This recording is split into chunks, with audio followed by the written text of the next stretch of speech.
Welcome back to another edition of the Disney Dish Podcast with Jim Hill. It's me, Len Testa, and this is our show for the week of March 25th, 2019. On the show today, I eat some food.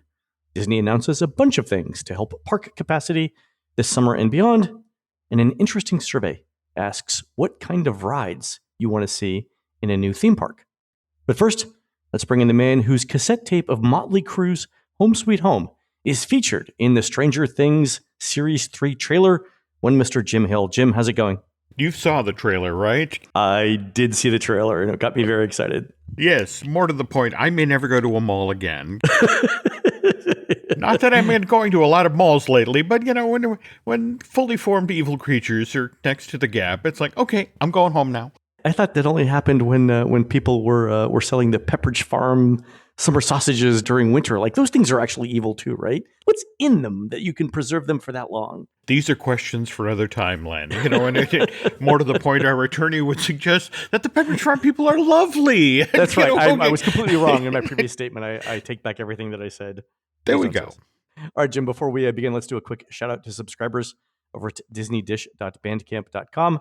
Thanks to new subscribers Clayton S., Jeremy H., and Ellie, and longtime subscribers Bob P., Bridget S., and John without an H. True story, Jim, these folks actually invented the theme park giant turkey leg. Apparently, their holiday presents one year included a chemistry set, a DNA sequencer, some poultry, and a barbecue pit. It's amazing what you used to be able to get from the JCPenney Christmas catalog, isn't it? So we're not content with just upsetting the Pepperidge Farm people now. We're going after JCPenney. Oh, okay, good. I'll be in the bunker. All right. The opinions expressed in this show are not those of Jim Hill Media. Oh, wait, God.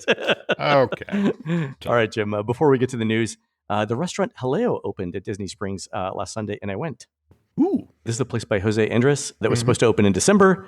Then it was supposed to open in January. Then it was supposed to open in February. But it's open now, and I've actually been twice in the last 5 days that it's been there. A couple of interesting things. It's an extensive menu, by the way. So being a Spanish-themed restaurant, you know it has two things, tapas and paella. As far as I can tell, and I've tried like 35 things on the menu so far, it's all good. You're familiar with Spanish food? We've literally just had a panella place open a couple of towns over in Milford, and I've been trying to get Nancy to go there. It's like, ooh, you know, we'll drive around. Yes. Paella. Oh, sorry. You know, again, that shows you how experienced we are up here in New Hampshire with paella. You know, you see that. With Spanish wow, food, yeah. Look at it. They're selling panella there. Come on, honey, pull over. I wonder if that's like rice. There we go. All right. So a couple of highlights. So the thing that I recommend everyone start with, it's bread with tomato. It's called pan de cristal con tomate. This is a super delicate, very crunchy bread toasted with fresh tomato and olive oil brushed on top. It is fantastic. It's very fresh tomatoes, wonderful flavor with the olive oil. The bread is incredible. I heard someone say, and I don't know if this is true, I heard someone say that they actually import the bread from Spain, which seems a long way to fly a lot of bread. The Homeland Security, I'm sorry, we're going to have to confiscate it at least. But their mouths would be full when they said it.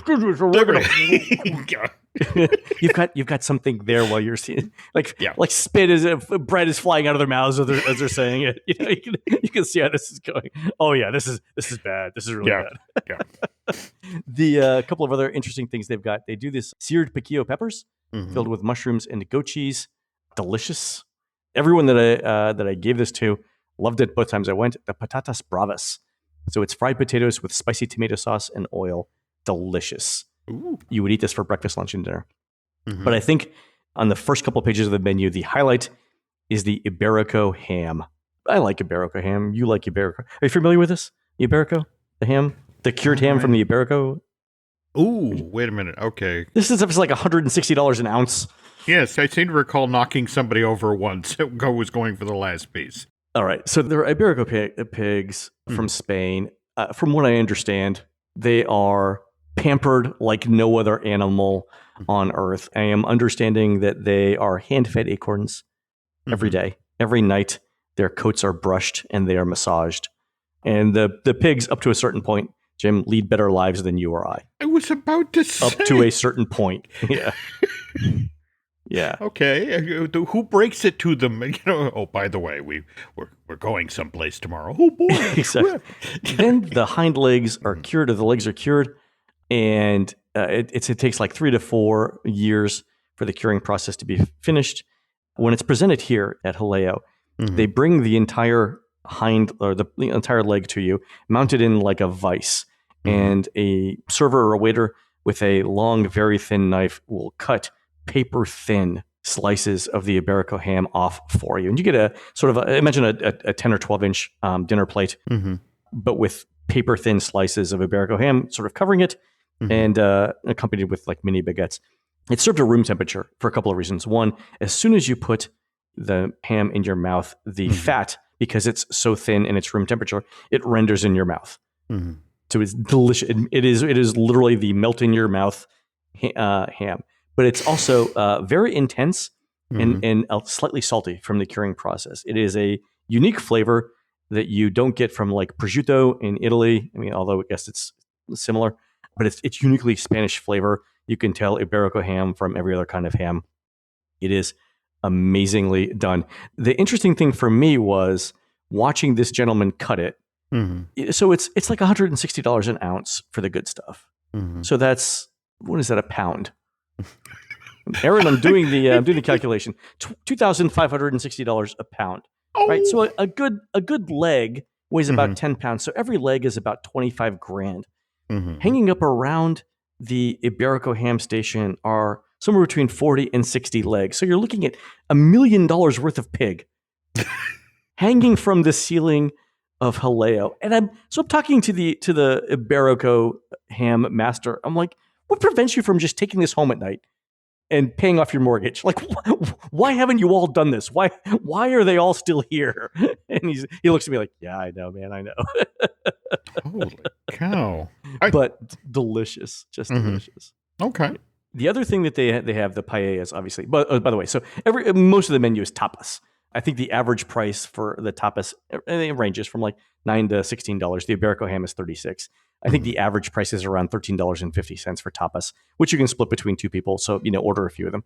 The paellas are actually the thing that it's known for. These are 2-person servings, so they're pretty substantial. I've tried 3 of them so far. The paella Valenciana, which is chicken, rabbit, lima beans, green beans, and saffron. I've also tried the shrimp and squid, the arroz a banda con gambas. And then they do a vegetable one, arroz de verduras y setas de temporada, so seasonal vegetables. The paellas are fine. But if you've had paella before, if you've made paella before, I think everyone agrees that the best bits of the paella are the crunchy burned bits on the bottom. And actually has a name, it's called sacarat. They won't serve it to you as part of the standard menu. So yeah, I was there last night, and now that I've had like 4 different versions of the paella, I asked the waiter, like, I've had 4 servings of paella. None of it has included little crunchy bits, right? So sort of like, imagine like in barbecue, right? The burnt ends, which some people really, really like. This is like the rice. Yeah, it's like the rice equivalent of that, right? Or like the skin on Thanksgiving turkey. The sacarat is like that. So I asked him, why are you not serving this? Is it because you're afraid that people will say that it's burnt? And he looked at me, he put his hand on his heart, and he said, I'm from Spain. And we exchanged information not verbally, like just through a look, right? Like, I'm not going to say anything. I'm from Spain. He comes back a minute later with a small plate of the burnt part of the paella. He's like, the chef hopes you enjoy this. It was great. It was delicious. It was delicious. Super concentrated flavor. Yeah, but it was really, really good. If you're into that sort of thing, if you're into the burnt part of the rice, ask nicely. They might bring you some. But it was super, super delicious. Very, very good addition to Disney Springs. It's right across from Splitsville and to the side of Bongos, across from AMC Movie Theater. Very cool. Definitely sounds worth checking out. The other thing I would mention, since I was over on that side, I also walked by NBA Experience yesterday. Jim, this is supposed to open in June 2019. there is no way this is opening in June of 2019. They haven't finished stubbing out the building yet, as far as I can tell. Interesting parallel project to that. How long have we been waiting now for an announcement in regard to the Cirque du Soleil Disney-themed show? I have completely forgot about that. Although they have kept the bathrooms open over there, I think because of the food trucks. Mm-hmm. The notion that this time around it was going to be a Disney-centric show, and they seem to have hit a couple of snags development-wise. A couple of folks... You're telling me it's going to be a Fox production now? Well, yeah, that is a possibility. I think The Simpsons and Trapeze would go well together. It's worth noting that Turok, they actually had an Avatar-themed Cirque show making right. Yeah. You know, so it's not that they haven't tried this, but so many of these folks had lived in Orlando for long periods of time and were taking gigs with other companies and other shows because it's like, right. I'll be back here soon, you know, in a year. And it's like, ooh, maybe not. Yeah, I was wondering if the acquisition of Fox now changes the dynamic for what Cirque du Soleil could possibly use in a Disney resort. So then we'll see. There are so many things going on right now, Fox related. We'll get to that in a sec, though. All right, let's do the news. Don't forget, folks, the Disney Dish News is brought to you by Storybook Destinations, trusted travel partner of the Disney Dish, for a worry-free travel experience every time. Book online at storybookdestinations.com. Jim, a lot of small announcements from Disney this week. Let's go over them. First, Rafiki's Planet Watch is coming back to Animal Kingdom this summer. No word on the specific dates, but I'm guessing this is before August. Oh, yeah. This is more about the summer crowd's capacity. It's not like even when this area was closed, that the veterinary services area wasn't being used. They were still doing work back there. Then when you factor in the number of corporate functions that were being held in there after hours, it hasn't been open to the public, but it's been chugging right along. So they're going to be able to bring this land back up and running relatively quickly, but everybody is sort of keeping an eye on what's going on in Shanghai. And the Zootopia area that's being built there was originally dummied out for Animal Kingdom, and I wouldn't take any long-term rental plans out back there. Within 4 or 5 years, look for Judy Hopps back there. You're saying we shouldn't give a mortgage to the goats in the petting zoo? No. No 30-year commitment? Okay. Though I would imagine they've been talking with the Iberian pig, so, they think... what? And then what happened? The Rafiki's Planet Watch announcement came within a couple of days of Disney announcing that the dinosaur ride was going to be closing an hour before the park closed instead of 30 minutes like it does currently. I'm trying to, in my mind, resolve these two things. On the one hand, Rafiki's Planet Watch is opening because we need some capacity for summer crowds. Number two, we're going to close this one ride that's been running for years because apparently not many people are going to it, right? We're going to close it an hour early to save some money. So it's like the dynamic of the center of gravity of the park is shifting out of Dinoland. I guess that's what Disney's trying to encourage people to do. A weirder part of this, think about, you ever been to a showing of Circle or Rivers of Light when they basically walk you out through Dinoland? Yep. Supposedly one of the reasons behind this decision to shut it down early is that sweeping the park, when people were that deep down into Dinoland USA, because face it, the dinosaur ride is right to the back. Yep. So, the notion of, well, if we're sweeping people out of the park, it's more effort, that sort of thing. But what I don't get is on nights when they're showing Rivers of Light and they exit people through that section because it's literally the shortest way to the front of the park. Yeah. It's like, well, wait a minute. Couldn't you sweep the people who were in Dinosaur at the exact same time? Yeah, just start when Rivers of Light is over and push them forward. People in operations insist this is the smarter play, and we can actually position cast members right outside of, not Restaurantosaurus, but not a Restaurantosaurus. It is Restaurantosaurus. Yeah, that's exactly where I was thinking you would start the sweep. Yeah, doesn't make much sense from an outsider's point of view. But again, if you talk with people in operations, it's like, look, it does save us time, it does save us money, and this is the smarter play. So fair enough.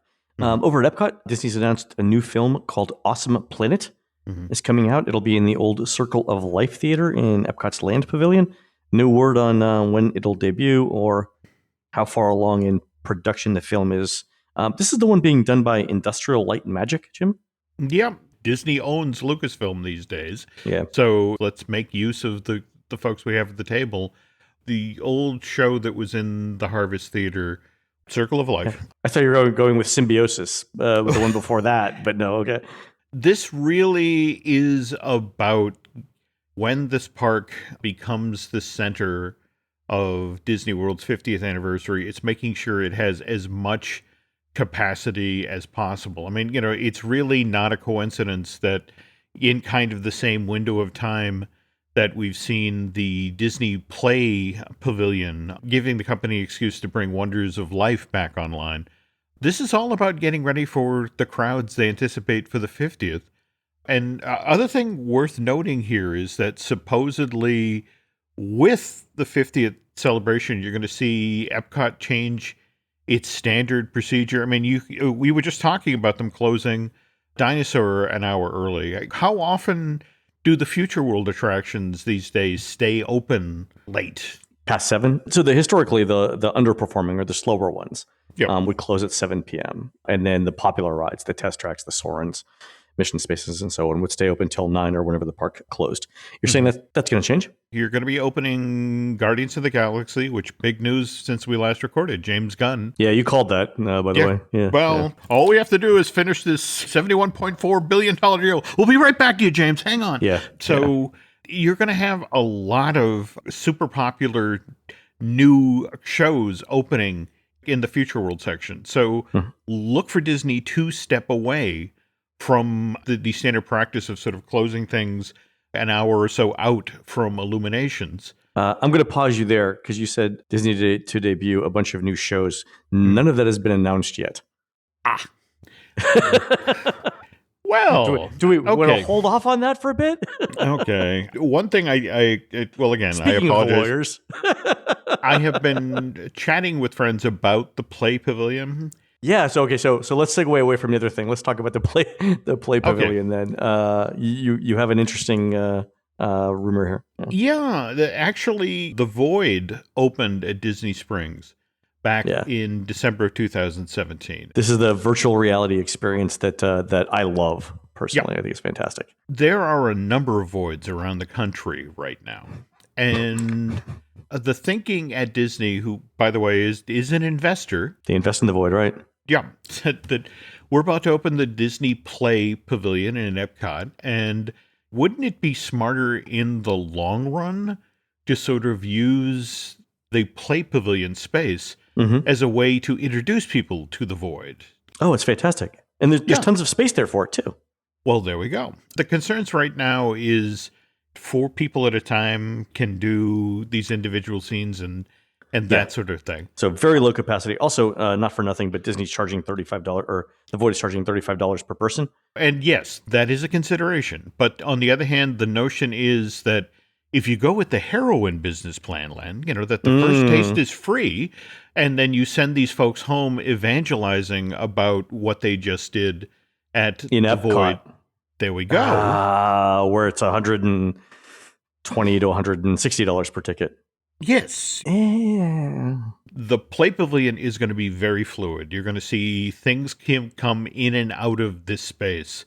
Some on a 6-month basis, some on a 3-month basis. That's pretty fast for Disney, actually, to be able to change things out within 90 days. The thinking is that, if you're tying things to the most recent Pixar film, if you're tying things to when the next Walt Disney Animation Studios production comes out, likewise, if you're tying it seasonally, if you're creating things that tie in with Food and Wine, with Flower and Garden, holidays around the world, people should expect this to be a lot more dynamic than we've previously seen. But the interesting thing is one of the other ideas that's potentially coming back to the table, which I know will make people who remember the early version of Innovations, but the Imagineering Lab. Oh, really? Yeah, well, remember, that was the very first place that you could do the test for the Aladdin Magic Carpet VR experience. I remember this, yeah. But yeah, the whole notion is like, look, we're creating this place where people are invited to come in and play. What if we were to take at least one tiny little corner of this thing and make it where we could walk ideas out? Just be ready for when the Play Pavilion comes online that what you experienced during your Disney World vacation may not be what friends and family experience when they go there 6, 8 months, a year later. And the new rolling exhibits will create an ongoing wave of social media postings, with new and different things. Yeah, I get it. I totally understand. There you go. So speaking of new things, Disney also announced a new sit-down and / counter-service restaurant will be added to the France Pavilion. This is in time for the first half of 2020 opening of the Ratatouille ride. Mm-hmm. Sweet and savory crepes for a counter service, plus some sit-down restaurant by Jerome Bocuse. Also, Jim, the interesting thing here is the concept art seems to show a few more storefront facades that haven't yet been built. Where do you think this restaurant's going relative to the current layout of the France Pavilion? My understanding is if you're looking at the art there, you're sort of walking over from Morocco. It's sort of the facade that'll be facing onto that section. Okay, so it's a new section. Hasn't been built yet. Yeah. And This is an opportunity, given the number of family members who will be hanging out waiting for folks to make their way through the Ratatouille line. Yeah, a couple of crepes. Sure. Yeah, sure. My understanding is once they finished the interior of the actual physical attraction, a lot of those folks will be rolling off of that project and onto this restaurant type stuff. But at the same time, one of the reasons we haven't seen any real work on this is that anybody who's got any skills whatsoever in themed entertainment construction are over at Disney Hollywood Studios right now, trying to get Galaxy's Edge done. So you mentioned that. I was talking to a friend in the construction business yesterday, talking about like all the construction projects that are going on with Disney and with Universal and the stuff that's going on over at Margaritaville and so on. And there is actually a shortage of skilled construction workers in the Orlando area right now. If you look at the hotels that are going up, like Marriott's got a new one coming on property. The Cove just started clearing land over by Swan and the Dolphin. And this guy was pointing out that in the economy is doing really well. There's lots of building going on in Orlando. If you look at that, coupled with the fact that, frankly, it's very difficult in construction industry to find people who can pass a drug test. Not my observation, the observation of others, coupled with sort of the higher rates that some of these companies are paying just to get their projects done, knowing that there's a pinch. It's creating a shortage of construction workers in the Disney area. Well, not only that, but Disney really doesn't like to talk about this. But remember how we've been hearing the number of $600 million each for the Galaxy's Edges? I've heard $1 billion each. 600 million is... that we are long past that. Yeah, 600 million was a long time ago, Jim. Something that was looked at fondly in the rearview mirror. Yeah, I remember this $400 million ago. Yeah, I've heard $1 billion to 1.2 each. Yeah, which again, it explains a lot about the whole, did I say June? May 31st. Yeah, I think that does explain a lot of it. And also explains why they're not going to market it very much. Like where Iger says, we're just going to tweet it's open. One thing, speaking of the France restaurant that's coming, Jim, we haven't heard a lot about the other restaurant that's going in the Japan Pavilion, the steak place, have we? No. But when was the last time you saw an empty restaurant over in the Japan Pavilion? Yeah, everything's full all the time. Yeah, in much the same tradition of just tweet out, it's open, it's June, come. Yeah. As of right now, it's like, yes, we're chugging along on it. But at the same time, because so many of these other side projects have had to sort of throttle back a little bit because, I'm sorry, we're throwing bodies at Galaxy's Edge. Yeah. No, I think that's it. I think why we haven't heard about the Japanese restaurant more is anyone who can swing a hammer. Yep. is over in Hollywood Studios. But it's so there'll be 5 restaurants in Japan. There'll be 5 in France, right? So we've got Chefs de France, you've got Monsieur Paul, you've got Les Halles Boulangerie Patisserie, you've got these 2 new ones coming up for me. I don't know if you want to count the ice cream shop is another one, but that's 5 there. Mm-hmm. You have to wonder whether we'll see expansion of Canada or the UK before long. All I've been told is they're kind of holding their breath for when the Skyliner comes online, for when the new version of Illumination gets up and running. There's sort of a sense of what are we actually going to need when these people start arriving. So some of this might be there might be contingency stuff that they've got planned but not yet announced. I was joking with somebody the other day that like the reason why the Japan restaurant hasn't been announced is they're waiting for Universal to announce a Chinese restaurant. All right. Mean, but true. So. I know. All right. So one more quick thing, and this is sort of a side note, but Misner's Lounge is expanding over at the Grand Floridian. I know this doesn't affect a lot of people. It is notable for a couple of reasons. One, the lounge really isn't that good. 89% thumbs up reviews from our readers. Typically, bars get 96%, but also it's very small. Like this is a cramped place, not the kind of lounge that befits the Grand Floridian. So they're going to expand this out.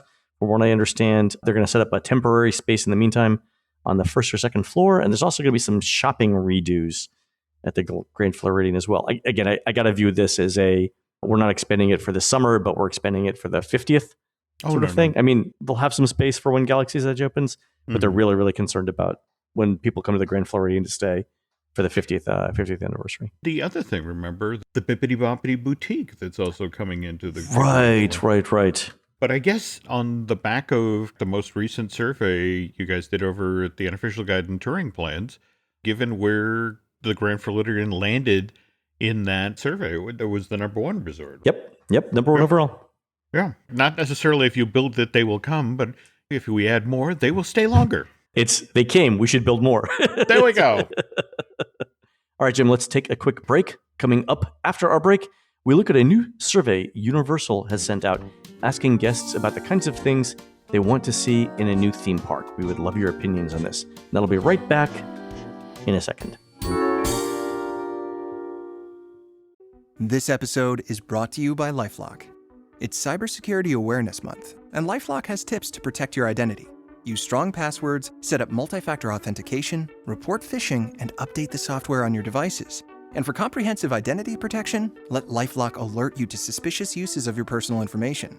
LifeLock also fixes identity theft, guaranteed or your money back. Stay smart, safe, and protected with a 30-day free trial at LifeLock.com/podcast. Terms apply. This episode is brought to you by Amazon Business. We could all use more time. Amazon Business offers smart business buying solutions, so you can spend more time growing your business and less time doing the admin. I can see why they call it smart. Learn more at amazonbusiness.com. All right, Jim. Alert listener Tony G sent us screen captures from a survey Universal had sent out about the kinds of rides and attractions guests want to see at a new theme park. Can you give us some quick background on why they're interested in this right now? They're already doing site prep over next to the Orange County Convention Center on park number 4. And again, we already have a name. We already have Fantastic Worlds. And people these days don't write a survey unless they have a goal in mind, if they have a result out ahead of time. And in this particular survey, they're asking, which way should we go here? Because the survey talks about, what do you want in a theme park? Do you want highly immersive lands with attractions and dining and retail that key off of, a particular IP?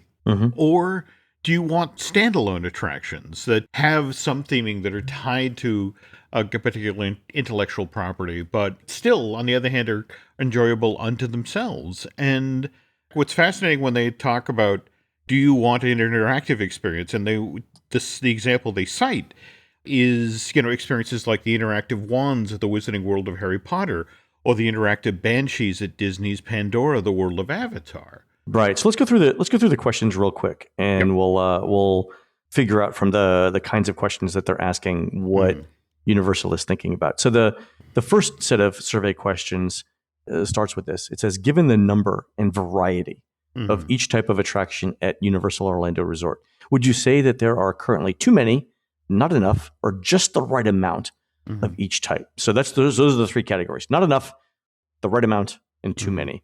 The first one is character meet and greets. So we sort of all understand where they're going with that. Kids play area is another one that's there. The next one, though, is kind of interesting. It asks whether there are not enough, the right amount, or too many virtual or augmented reality-based rides. This survey eventually becomes a Chinese menu. It's just fascinating, the sort of iterations of ideas, but the virtual reality ride that they're talking about would involve everybody wearing a headset.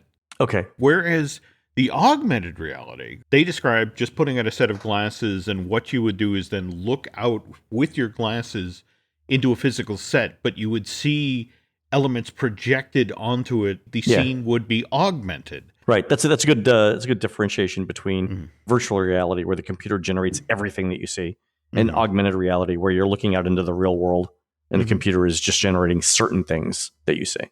Like, say, Pokemon. It's a great example of augmented reality, Jim. Very good. So the other one, so the next one after that, a stationary 2-dimensional simulator ride. So plop yourself in front of a screen. Then the next one was moving vehicle thrill ride with mix of physical and screen-based scenery. So I'm thinking here, Gringotts, right? That's okay.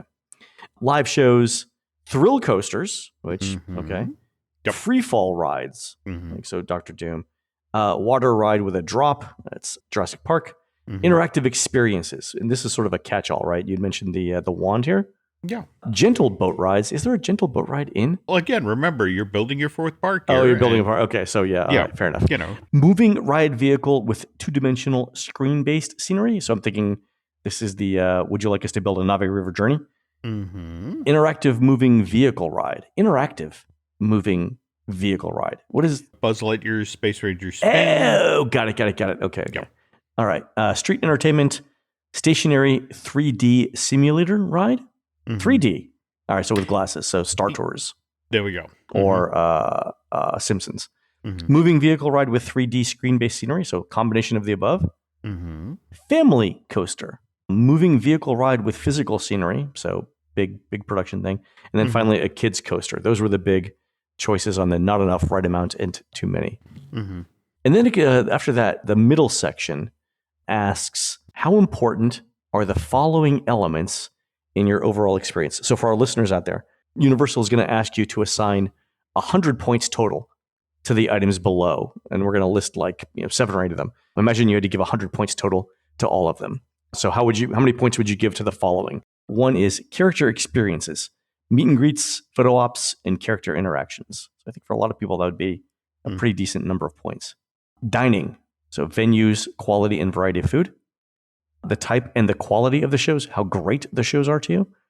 Shopping, interactive experiences, so ways to engage with the park, or the featured intellectual property, such as games, apps, experiences like the interactive wands of the Wizarding World. Oh, there you go, Jim. Okay. Or the interactive banshees in Disney's Pandora World of Avatar. The number of rides, how many rides you get to go on? That's an interesting question. No, I agree. In fact, that to me plugged in, immediately thought of you and the unofficial guide. Yeah. What is the magic number? What are people going to want? How many attractions are people going to want to see in this park? I would love to see what the average number of points that people give to this relative to the other things. Play area for young children, playgrounds, climbing structures, and other areas for kids to run and play. Immersive theming, so highly detailed themed lands, along with the attractions, dining, and retail elements within them. And then the type and the quality of rides, how, quote, great the rides are to you. They asked the same question of 2 different types of theme park entertainment. They asked type and quality of shows and type and quality of rides. When I look at a question like that, it's like where, the number of shows versus the number of rides comes into play. Yeah. Okay. That is an interesting set of questions. The next page of the survey is a riff on that, because it says, it's asking whether Universal should ever build a standalone ride without an immersive environment again. So the question goes like this. As Universal continues to invest in new attractions, the park designers could choose to do one of 2 things. 1, build attractions within highly immersive themed lands or environments, or build standalone attractions that exist within lightly themed lands. If you were responsible for determining the future of Universal Parks, Jim, why don't you and I ever get these questions? I would turn this into a dissertation, not a survey. No, absolutely. But the example they used as an attraction in a highly immersive themed land, they cited Harry Potter and the Escape from Gringotts. Oh, right. Yeah. But also Jurassic Park River Adventure, which that's an opening day attraction for Islands. That's May of 1999. I would say that's it's themed. It's a themed land. It's among the more themed lands in that park. I get that, but here's the thing. If you go down then to standalone attractions that exist within lightly themed lands, right? The examples they cite are the Incredible Hulk coaster in Marvel Superhero Island. I agree that is a lightly themed land. It's also very loud. Yeah. Yeah. And Race Through New York starring Jimmy Fallon, which is lightly themed in every aspect. Yeah. When you hit the downstairs section of Jimmy Fallon, and it's basically a museum tribute to the history of the Tonight Show. If you're an entertainment geek like me, I wouldn't think of that as a lightly themed area. It's like, wow, I could spend an hour in here going from exhibit to exhibit to exhibit. Likewise, when you get upstairs and there's that amazing lounge area where you can sit there and recharge your phone and watch hashtag the panda have a heart attack. The one thing that lets you down with the Jimmy Fallon ride is the ride itself. Exactly. Yeah. I think the pre-show safety announcement is the best part of the whole thing. No, I agree. Yeah. But Hulk Coaster, on the other hand, they've just recently redone the queue area, and really... I know, and I walked through it a few weeks ago, still trying to find a story, or a motivation. And I mean, it's slightly better, but it's not. I totally agree that it's a lightly themed land. So the four choices for our listeners, by the way, the four choices that they want you to consider are this. So again, remember, we're asking, do you want to build attractions within highly immersive themed lands, or build standalone attractions that exist within lightly themed lands? So the choices that they give you are this. Only build attractions within highly immersive environments. Standalone attractions just don't cut it! ! Choice number 2. Focus on highly immersive environments, but the occasional standalone attraction is okay. Choice number 3. Focus on building standalone attractions. Highly immersive environments should only be built in special situations. So like if you've got a really good property, go ahead and do it. And then 4, don't even bother with highly immersive environments. Just build more rides and attractions. It's the number 3 one, Len, that I find fascinating. The focus on building standalone attractions, highly immersive environments should only be built in special situations. I think what's happening within the industry is there's a recognition now that Wizarding Worlds only come along every once in a while, and Disney got lucky with Star Wars. I think that Galaxy's Edge, when it finally gets open, and we're talking all the way open, folks, with the Rise of the Resistance and everything, that will be this sort of land. Right. It's like a once a generation per park thing. There just aren't that many properties to go around, right? Stella, I'm blanking her last name now, who did all the wonderful work on Hagrid's Magical Creatures Motorbike Adventure. She got a hold of a document that was given out an informational session for Fantastic Worlds. Oh, really? Yeah, and the interesting thing is that they were warning folks, with this presentation that, like, look, we know we're doing the Nintendo area, but we're also considering other lands for our Fantastic Worlds park. And among the lands that was being considered was a Universal Classic Monster land, which there are folks at Universal who have been trying for decades to get something built in the parks that honors the classic horror movies that the studio made back in the 30s. Yeah. There have been standalone mazes built for Halloween Horror Nights for the generation that includes your daughter and my daughter. A land built around the classic Universal monsters. Yeah, not so much. No, that's it exactly. You take this piece of information and the fact that they wanted to do an entire land that was, for example, would be anchored by Dracula's castle, and you'd go off and there'd be, several horror-themed experiences. And not everything has to be a Blackspire outpost or a Hogsmeade or a Diagon Alley. The worry about trying to make everything a highly immersive, ultra-themed land is, what if you bet on the wrong horse? Yeah, it's unsustainable. Yeah, because I mean, Galaxy's Edge is $1 billion. The Harry Potter things were a few $100 million each. Each of these companies has a lot of money, but you can't throw $500 million to $1 billion in a super immersive land. Like, let's say Lord of the Rings, right? Let's say somebody gets the rights to Lord of the Rings, right? Lord of the Rings is a popular franchise, but you've also got to come up with food and entertainment and rides that justify spending $1 billion, and that's a risk.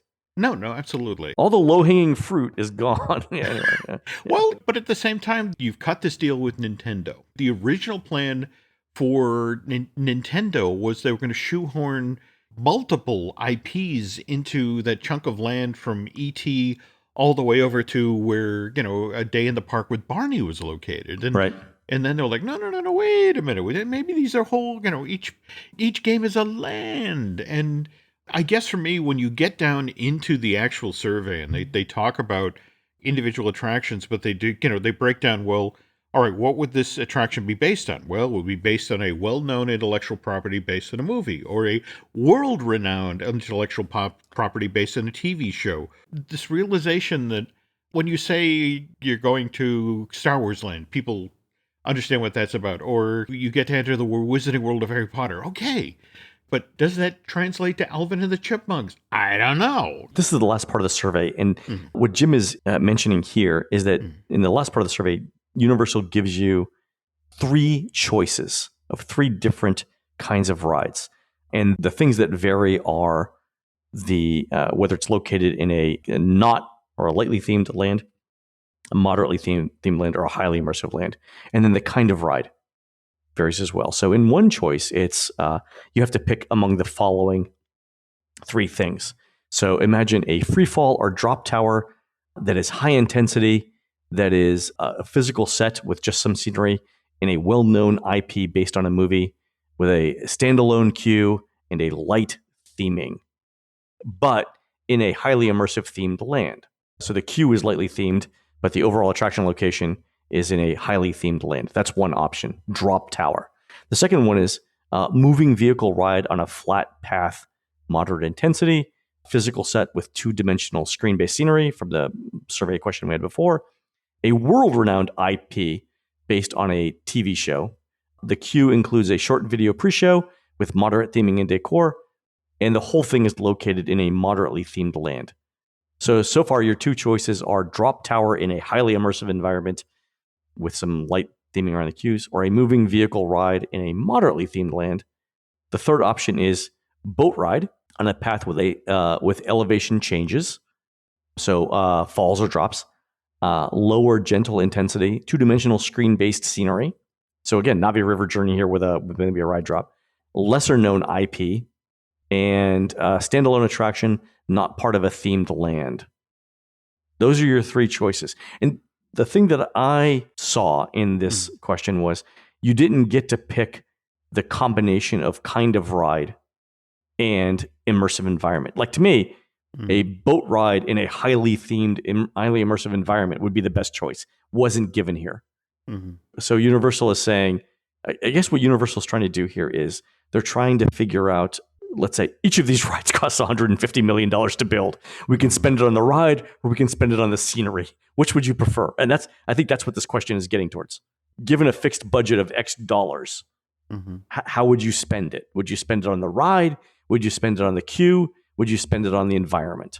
Makes perfect sense. And this is always what kind of makes me crazy about certain Disney fans who are, just sort of, everything should be an e-ticket. And it's just like, no, that's not what a theme park is about at all. It's supposed to be this variety of experiences that, right. Not everybody is there for, well, again, just look at, we have a family coaster, a kid coaster, a thrill coaster, that the fact that, just, there's no such thing as a coaster, just all of them have, and in fact, think about, what Bob Chapek was just talking about with the Guardians coaster, that this is a first in storytelling coasters.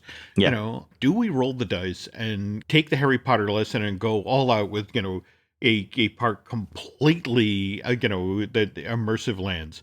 Or is the smarter play to say one, highly immersive land and a bunch of standalone attractions and, kid-friendly stuff and a mix of, stuff that's based on.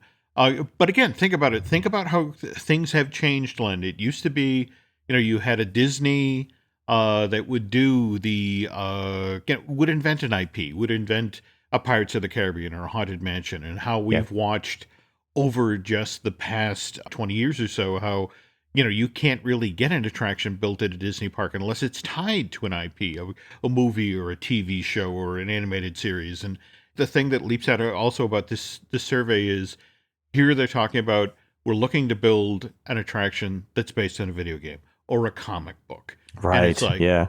The world has changed. So it's true. It's true. All right. So Jim, there are 11 more of these questions. Let's pause here. We'll wrap up the show. Listeners, if you want to hear more about these questions, tweet us at JimHillMedia at Len Testa and let us know if you want us to go over the rest of these in another podcast. But that is going to wrap it up for this show. Again, thanks to listener Tony G for sending these in. On next week's show, we pick up with our chronological Disneyland series, and I will tell you all about the hotels I've stayed at over the last couple weeks.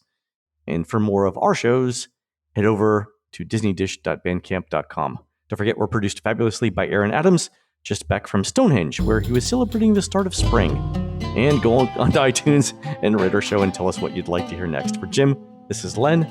We'll see you on the next show.